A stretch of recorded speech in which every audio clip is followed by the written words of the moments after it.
Egyptian kingdom. So he had a pretty big household, but Joseph was put at the head of it. If you look at verse number 6, it says, "And he left all that he had in Joseph's hand. And he knew not aught he had, save the bread which he did eat.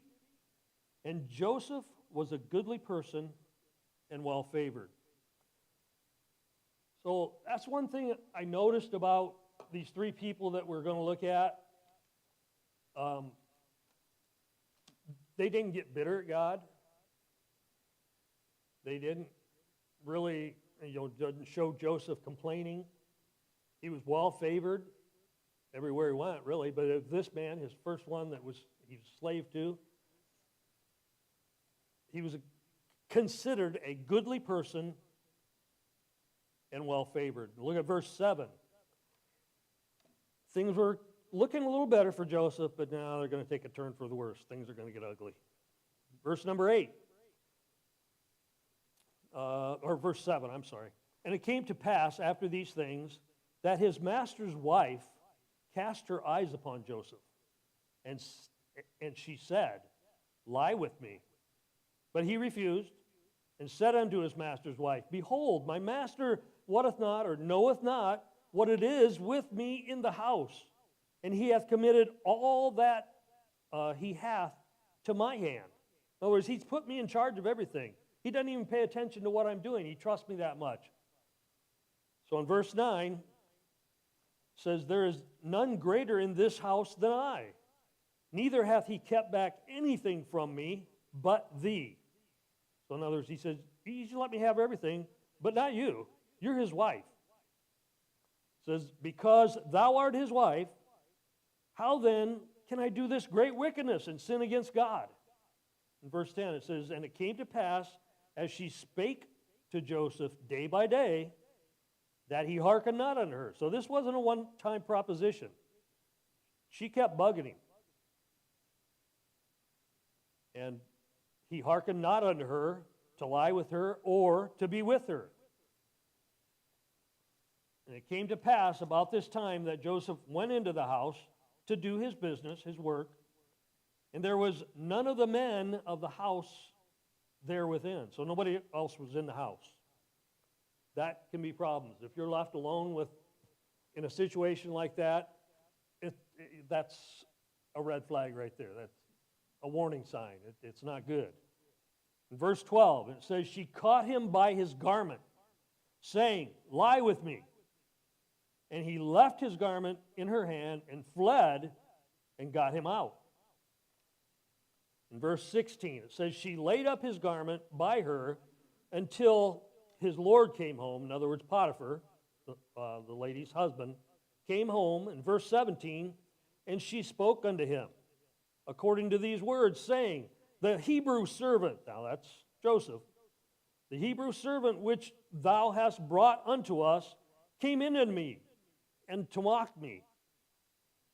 And it came to pass, as I lifted up my voice and cried, that he left this garment with me and fled out." So, was that the truth? No. No. He fled out because she was trying to get him to lie with her. In verse 19, it says, "It came to pass when the master heard his wife, which she spake unto him, saying, After this manner did thy servant to me, that his wrath was kindled." In verse 20, "And Joseph's master took him and put him into prison," a place where the king's prisoners were bound, and he was there in the prison. But look at verse 21. "But the Lord was with Joseph, and showed him mercy, and gave him favor in the sight of the keeper of the prison." So, one thing I noticed also with this that,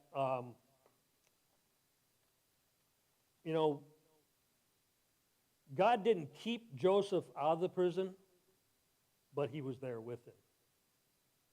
And we have to realize that God didn't promise us there would be no afflictions, no infirmities, no problems in our life. but he does promise to be there with you as you're going through this. We can rest upon that truth that he's there with us. And he'll show us mercy. He'll give us favor just like Joseph got. Okay, I'm going to leave Joseph in prison for right now. I hope I have time to do all this. If not, I don't know, maybe this will be next Wednesdays too. You have to come back for the good news. I don't know. I want to look at Job. So if you would, go to Job. Job is almost the middle of the Bible. It's just before Psalms. So if you find Psalms, you've gone too far. Job chapter 1. And some scholars believe that Job is the oldest book in the Bible. I don't know is anybody doing the chronological reading of the Bible? Did you know? Did they start out with Job? I didn't even look at it this time. Okay. So Job is an old book. And I believe God gave us a life of Job for situations like this, where we see ourselves in all kinds of troubles, afflictions, infirmities, whatever you want to call it. But we look at the life of Job, and I can't think of many people that went through more than Job. You talk about the trials of Job, the troubles of Job. You know, it's just something that he went through. If we'll look at that, in verse 1, it says, "There was a man in the land of Uz whose name was Job, and that man was perfect and upright, and one that feared God and eschewed evil." So to start off with, we see that here's another man that is a good man. He's not some wicked sinner.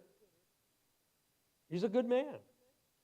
And pretty much probably one of the best men that you could ever find on the earth at that time, because Satan singled him out and brought it before God. Says, "Why are you protecting Job?" We're not going to look at that, but that's what happened. And in verse number 2, it says, "There were born unto him 7 sons and 3 daughters." And in verse number 3, it says, "His substance also was 7,000 sheep and 3,000 camels, 500 yoke of oxen, 500 she-asses, and a very great household, so that this man was the greatest of all the men of the East." So he's very wealthy, very well-to-do. God had blessed him. And he had a large family, 7 sons, 3 daughters. But if you look over to verse 13, it says, and there was a day when his sons and daughters were eating and drinking wine in their eldest brother's house, and there came a messenger unto Job, and said, the oxen were plowing, and the asses feeding beside them, and the Sabeans fell upon them, and took them away. Yea, they have slain the servants with the edge of the sword, and I only am escaped alone to tell thee. So here we see that just in a matter of just a little time, short time, he loses all of, servants, his oxen, his asses, they were all taken, the Sabeans. In verse 16, this is what gets me. It says, while he was yet speaking. So when the first guy was finishing with telling Job the bad news in the verse 15, while he was yet speaking, verse 16, there came also another and said, the fire of God is fallen from heaven, and hath burned up the sheep and the servants, and consumed them. And I only am escaped alone to tell thee. Sounds familiar. But then, verse 17, while he was yet speaking, there came also another and said, the Chaldeans made out 3 bands, and fell upon the camels, and have carried them away. Yea, and slain the servants with the edge of the sword. And I only am escaped alone to tell thee. Verse 18, while that one was yet speaking, while he was yet speaking, there came also another, and said, thy sons and thy daughters were eating and drinking wine in their eldest brother's house, and behold, there came a great wind from the wilderness, and smote the four corners of the house, and it fell upon the young men. And they are dead. And I only am escaped alone to tell thee.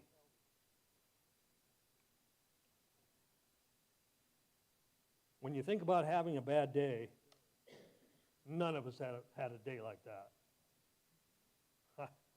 I mean, of course, I could never have a day like that because I don't have that many camel and that many sheep, and I don't have that much to lose. But I don't care how much you have to lose, you don't want to lose whatever you have. I mean, I don't have a big fancy car, but I don't want to lose the one I have. That gets me around. That's my transportation. And here's the worst news of all was the last thing, where his sons and daughters were killed. That would be devastating to anybody. 7 sons and 3 daughters gone at one time. I've heard of families where, you know, there were accidents and maybe 1 or 2 of the family were killed. I worked with a guy one time that we were out of town working on a job, and he got word that his son and his grandson had been killed in a tornado. They were out in front of this was years ago when there were still Blockbusters around, Blockbuster video places, and the storm was blowing up really bad. And so they were going to go out to the car, so they thought, no, we'll just wait a minute. And they're getting ready to go back in, and the sign fell on them. The sign in front of the building fell on them and killed them. That would just, you know, that would be terrible. But here I'm thinking about Job. He lost all this. And look at verse 20. We see that it really did strike Job severely. I mean, it says in verse 20, it says, Then Job arose and rent his mantle and shaved his head, fell upon the ground and worshiped. But look what he said in verse 21. And said, Naked came I out of my mother's womb, and naked shall I return thither. The Lord gave, and the Lord hath taken away. Blessed be the name of the Lord. I'd like to think that I would have that attitude for God. I think Job was a better man than I ever would be, ever could be. But and look at verse number 22, the last verse of that chapter. It said, In all this Job sinned not, nor charged God foolishly. It does no good to blame God for it. It does no good to get bitter at God for it. Things happen. I mean, bad things do happen to good people. But the rain falls on the just as well as the unjust. I mean, it's not, don't feel like God is singling you out. It's not always because you've done anything wrong. And to be honest with you, when my feet were hurting like they were, I had the kidney stone, I had, you know, the allergic reaction, I was thinking, Lord, is there something I've done? I mean, that's what your mind sometimes goes to. Felt like maybe, are you punishing me for something? Did I do something wrong? I couldn't come up with anything. And then I just realized, well, this is something God's going to use in my life. I have to trust Him. And that's what Job is saying here. He didn't charge God foolishly. But the story of Job is not over there. Look at verse number 7. After losing all that, everything, all his possessions, his children, verse number 7, it said, So went Satan forth from the presence of the Lord and smote Job with sore boils from the sole of his foot unto his crown, which is the top of his head. So you see, it was Satan that brought all these problems. This problem in particular, these boils. They can be painful too. So Job had these sore boils all over his body now. So he's lost everything, lost his children, and now he's got sores from the bottom of his feet to the top of his head. And then in verse number 9, then said his wife unto him, dost thou still retain thine integrity? Curse God and die. That's some pretty harsh words coming from a wife. I'm thankful my wife didn't have that attitude when I was going through what I was going through.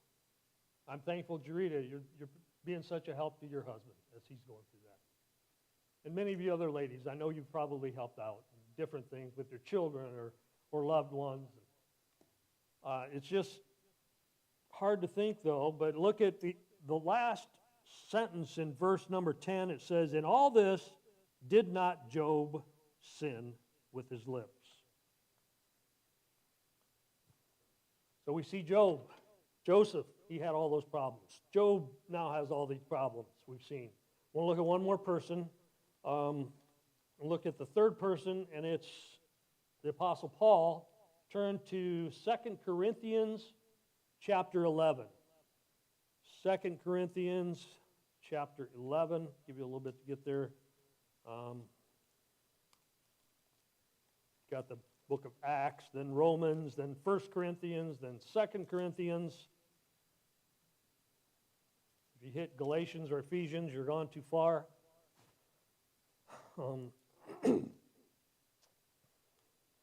I went too far. I went to chapter 12. So we'll go back to chapter 11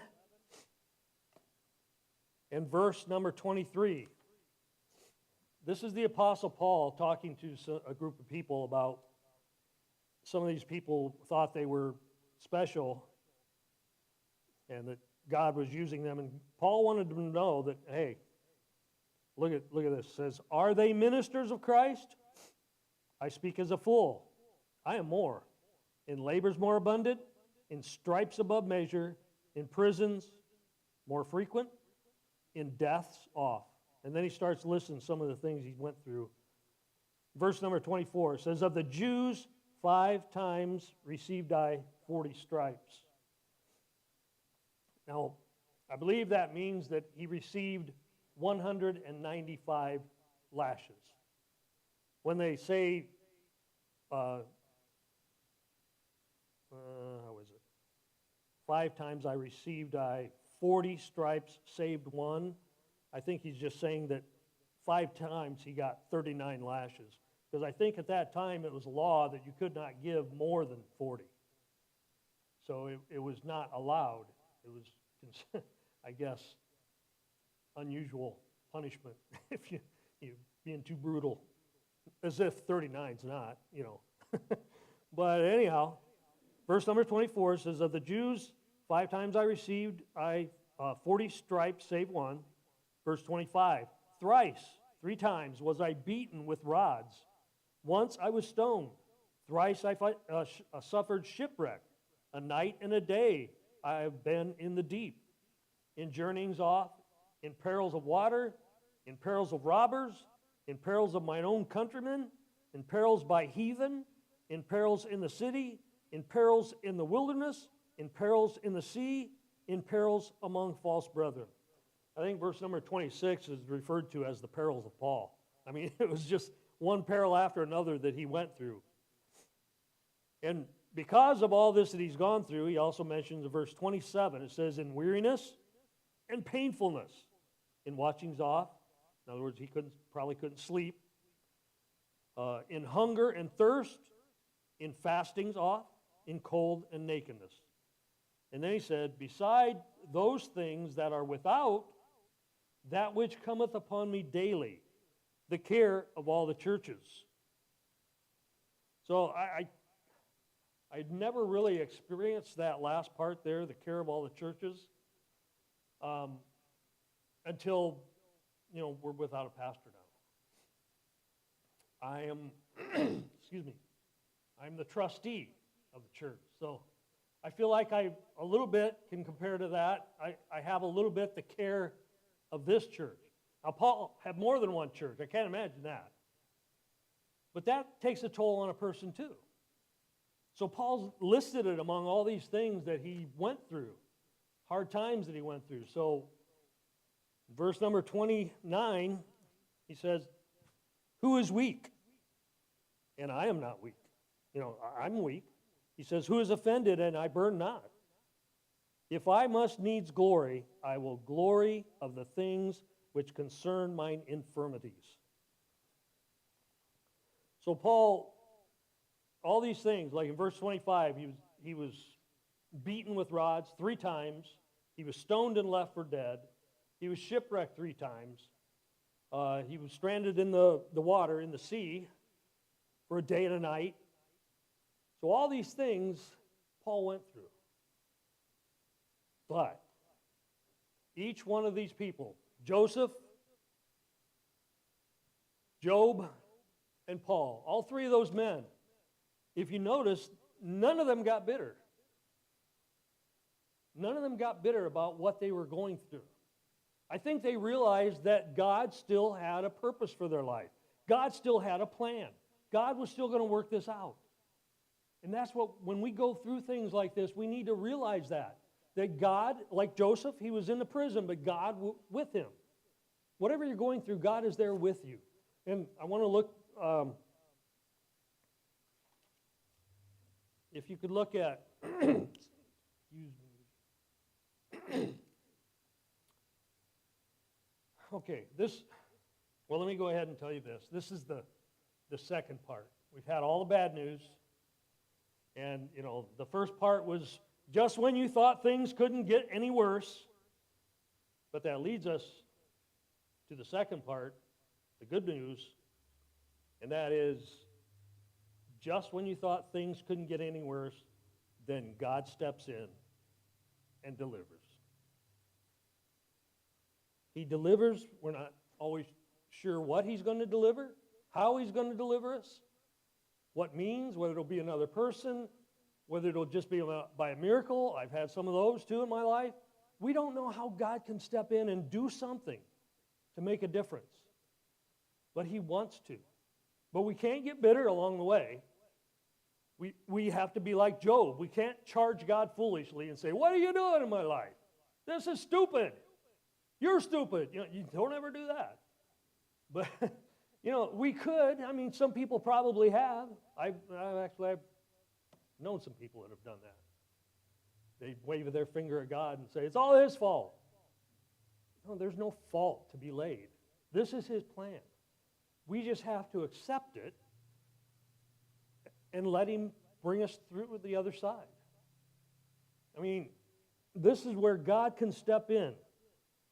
Remember that none of those men got bitter after suffering their sufferings and their challenges. We're in Corinthians. If you turn over to chapter 12, we're in chapter 11.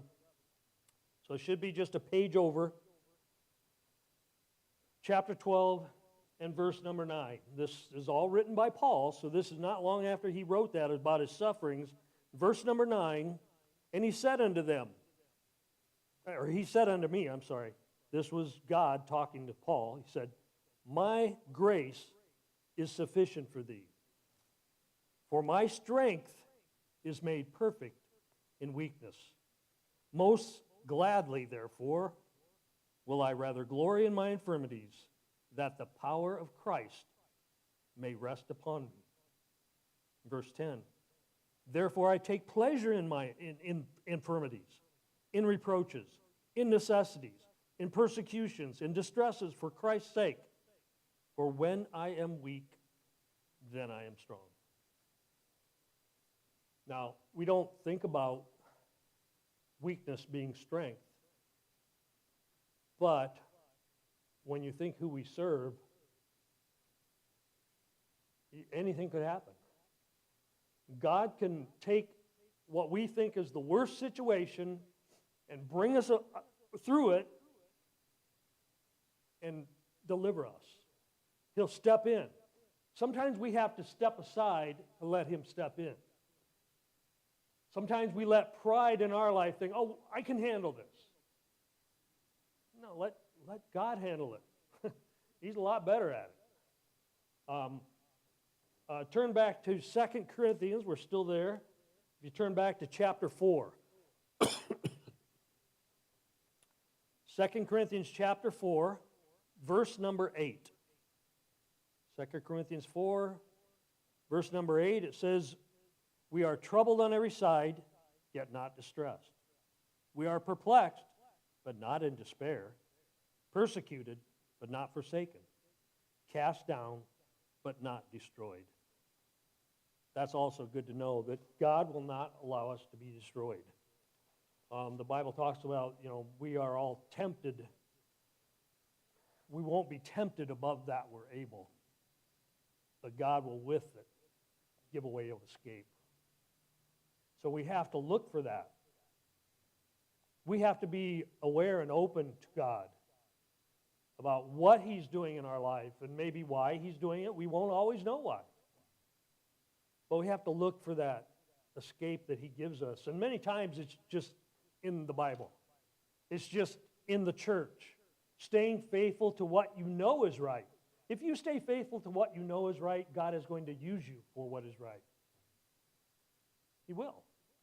And He'll never forsake you. Let me see. Romans, one more verse about Paul. From Paul, actually. Romans chapter 8. Romans chapter 8. The Bible talks about infirmities, which, if you're not sure what an infirmity is, I didn't know exactly what the Bible definition of infirmity was, or what the definition of infirmities, but it talks about weaknesses. Frailties are weaknesses, or frailties, or lack of strength. Could be even moral weakness, or a failing of some type. So look at verse number 26. It says, "Likewise the Spirit also helpeth our infirmities. For we know not what we should pray for as we ought. But the Spirit itself maketh intercession for us with groanings which cannot be uttered." Verse 27, "And He that searcheth the hearts knoweth what is the mind of the Spirit, because He maketh intercession for the saints according to the will of God." And verse 28 should be a familiar passage to some of you, or if not all of you. It says, "And we know that all things work together for good to them that love God, to them who are the called according to His purpose." So if you've never read, there's two verses before that verse, it kind of brings to light. He's talking about infirmities. He's talking about our weaknesses. He's talking about testings, trials, things that come into your life. And then he says, all these things that happen to you, all this that you're going through, God is using it. You don't see it all the time right away. Like I said, maybe you'll never see. But in somebody's life, if not in yours, God is using it. One thing at Dawn's brother's, Bobby's memorial, I noticed that a lot of people referred to Dawn as being, they were scared of her. But that she was a good person. That, some things that I knew, she was a good lady, but she's unassuming. But in all that, I think Bobby's friends knew that. And some of the things that we go through, maybe you won't see it, maybe somebody else won't understand what you're going through, but somebody is watching you. And I heard a preacher preach this one time, and somebody is watching you. You are an example to somebody. So if you can stay right, stay on the right path, then there's an invitation that they can follow that same path. So that's why it's important that we don't turn aside God and get mad at God, because people are watching. And so in verse 27, it talks about the Spirit of God. I like to think of verse 27 where it says, "And he that searcheth the hearts knoweth what is the mind of the Spirit." And in verse 26 where it talks about the groanings which cannot be uttered, I always think of the Holy Spirit as like our interpreter. You know, there's things that we'd like to say or the way that we'd like to pray to God. Sometimes the words don't come. I know up here, you know, I shared this with Dawn, and I will with you too, I guess. The Lord's telling me, you know, that there was a time when I wouldn't come to Wednesday night service. You know why? Because I was afraid the pastor would call on me to pray.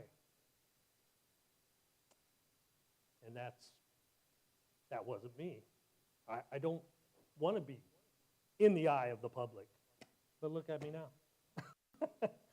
See, so you don't know what God's going to do in that. But you can't get bitter at God. You can't forsake God because He's not going to forsake you. So don't do that to Him. He's a loving God. So He took care of Paul. Well, you know, all this, did He work it for good in Paul's life?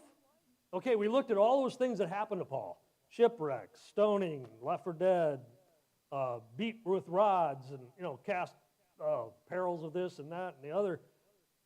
Did it turn out good for Paul? Well, I think so. You know how many churches he started? That we know of? 9. 9 churches. And there's 27 books in the New Testament. Paul wrote almost half of them. So did it come out okay for Paul? Did God see him through his troubles? Did it come out for good? It worked together for good. All that Paul went through worked together for good. Now, I got to hurry, but so we see that Paul's opportunities led to the things where, you know, I'm sure there were times when he could have said, I just don't see how things can get any worse. But he stayed faithful to God. God delivered him. God stepped in, and God delivered Paul. And now, let's look back at Job. If you turn back to the book of Job,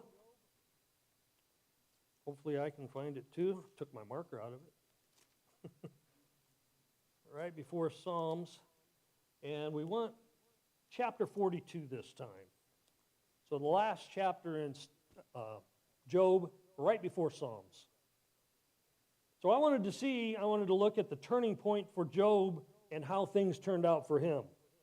Now we saw all the things, all his riches, all his goods, all his servants, and all his children were taken from him, either by death or they were just taken away. They were his no longer.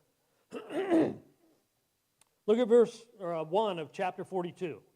Job chapter 42 and verse 1, it says, Then Job answered the Lord and said, I know that thou canst do everything, and that no thought can be withholden from thee. And I think this can be a turning point for Job right here. This is one of the turning points, and it was a turning point in the suffering that I went through back a few years ago. I just had to realize, God, you can do anything, you can do everything. Whatever it is that you have in your plan for this, it's, you know how it's going to turn out. You know how it's going to turn out good. You know how you're going to use it. But look at verse number 10. Job 42 and then verse 10, it says, And the Lord turned the captivity of Job when he prayed for his friends.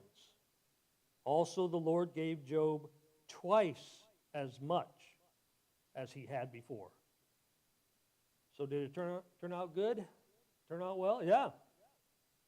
So look at verse 12. It says, So the Lord blessed the latter end of Job more than his beginning, for he had 14,000 sheep, 6,000 camels, 1,000 yoke of oxen, and 1,000 she-asses. And if you look back at what we read before, that is double. That's twice as much as what he had before. He had 7,000 sheep before. He had 3,000 camels.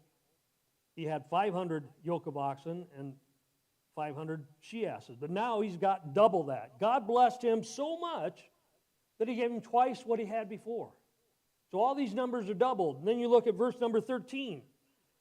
And this is where if you don't think about it, you think, well, he didn't get double. Because in verse 13 it says, he had also 7 sons and 3 daughters. So he had 7 sons and 3 daughters. Well, that's what he had before. Shouldn't he have 14 sons and 6 daughters? Well, if you think about it, he does. The first 7 sons and the first 3 daughters are in heaven. So now Job has that family, sons and daughters that were already in heaven. They are God's creation. God took them to heaven. And now he had the same amount again. So he's going to have double that. His family just double because of the ones he had before and what he has now.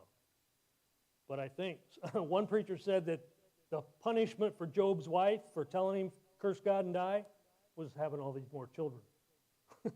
I don't know if that's true, but ladies were talking about having babies before the service, and anyone that has had a baby knows it's not that easy. I'm glad God made me a man. Put it that way. No, so maybe it's true. She was punished, but we can see here that God stepped in. Job went through all those things. He went through a lot with his friends, were telling him, God, you go through the whole book of Job and you see that Job's friend, he could have done without him for a little while there. They weren't helping him much. But in the end, because Job stayed faithful, and then he forgave his friends and prayed for them, God says, all right, it's time now. I'm going to step in, and I'm going to give you this blessing of all that you had before and that much again. I mean, that's a wonderful blessing. But Job had to go through a lot to get it. Now, we can be thankful that God didn't give him twice as many boils as before. He didn't want that. He didn't have any to start with. It was Satan that threw those at him. But now we need to still look at Joseph. We left him in prison. So what about Joseph? We left him in prison. I don't want to leave him there. Look at Genesis chapter 41. Back to the first book in the Bible, chapter 41 and verse 39.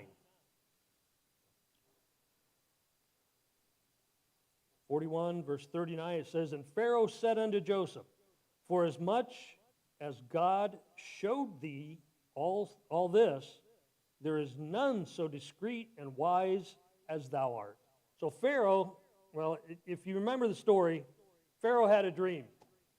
Now, you remember Joseph, what did his brothers call him? The dreamer. Okay, so Joseph knew a little bit about dreams. And other people found out that he knew about dreams. And so when Pharaoh had this dream, he was called upon to interpret the dream. Nobody else in the whole kingdom could interpret the dream. All his wise men and magicians and whatever he had, nobody could interpret it. But Joseph did. And so now this is, verse 39 is in response to that, where he says, For as much as God hath showed thee all this, that there is none so discreet and wise as thou art. Now look at verse 40. Thou shalt be over my house, and according unto thy word shall all my people be ruled. Only in the throne will I be greater than thou. Verse 41. And Pharaoh said unto Joseph, See, I have set thee over all the land of Egypt. And so this is where God steps in. How long? Joseph was in prison for 2 years. So it's not always, God doesn't always step in when we think he should step in. He does, that prophecy and all that I went through was 4 years ago. I had to do a lot of stuff. My wife had to put up with the whole thing. I had to change my diet. And that was kind of a thing that I could do, so I did it. I cut out all sugar. We started on the keto diet. We've been doing that. So I think God used that in my heart to change my thinking about my health, to change my thinking about what God wanted me to do and what God expected of me to do. And so I had to be aware of that. And if you were here for the first time I gave a lesson up here on Wednesday night, I talked about how God used Esther, where it was her uncle said, maybe for such a time as this. How do you know that God has not put you here for such a time as this? He put you in the kingdom for such a time. And so we have to sometimes wait on God a little bit, but that time will come. Maybe it's now in your life. Maybe God wants you to do something. Maybe God wants you to accept the fact that He can help you through this. He can see you through it. I'm going to look at one more passage. I know I don't want to go over time too much, but if you look at Psalm 34, this will be the last one I asked you to turn to. But it kind of ties it all together. Psalm chapter 34 and verse number 17 says, "The righteous cry, and the Lord heareth, and deliver them out of all their troubles. The Lord is nigh unto them that are of a broken heart, and saveth such as be of a contrite spirit. Many are the afflictions of the righteous,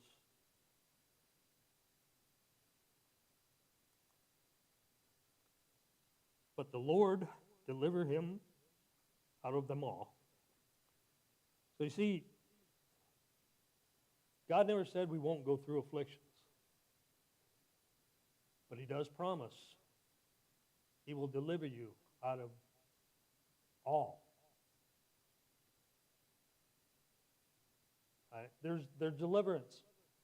We can think about things that we've gone through in our life and where God has stepped in. Maybe you're going through some things in your life right now and you're just waiting for God to step in. But rest assured, God will. He will deliver you.